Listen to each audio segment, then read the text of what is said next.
आपने नरेंद्र मोदी जी के इंटरव्यू देखे? देखे वो जो चमचों वाले इंटरव्यू हैं? देखे नहीं देखे?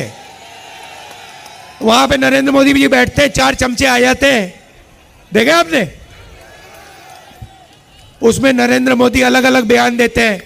उनसे पूछा, वो एक चमचे ने पूछा, मोदी जी हिंदुस्तान में अमीर लोग अमीर होते जा रहे हैं, गरीब लोग गरीब होते जा रहे हैं, आपकी इस पे क्या राय है? नरेंद्र मोदी जी ने 30 सेकंड सोचा,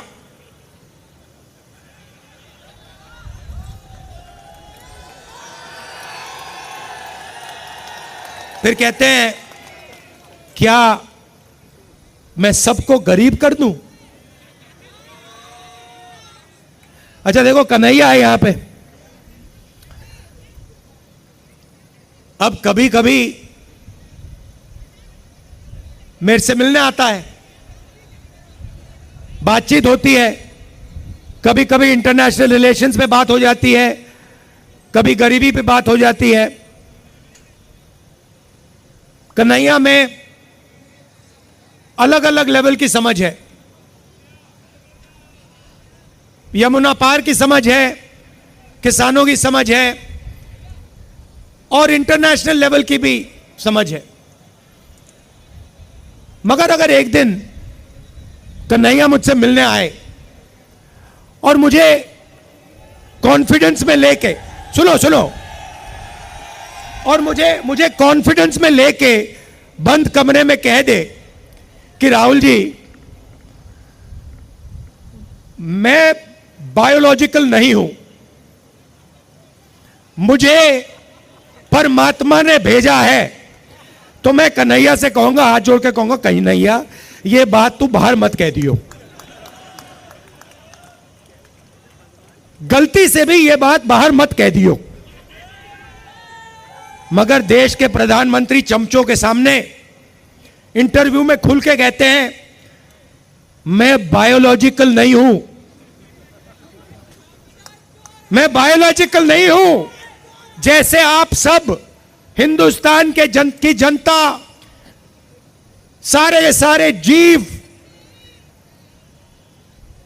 जो बायोलॉजिकल हैं, उनको नरेंद्र मोदी जी कहते हैं कि भैया आप सब बायोलॉजिकल हो, मैं बायोलॉजिकल नहीं हूं, मुझे परमात्मा ने ऊपर से भेजा है, मिशन के लिए भेजा है। अब अगर भैया सड़क पे आपको ये कोई कह दे तो आप उसे क्या कहोगे? क्या कहोगे? उसे कहोगे भैया माफ करो, काम अपना करो, हमें अपना काम करने दो।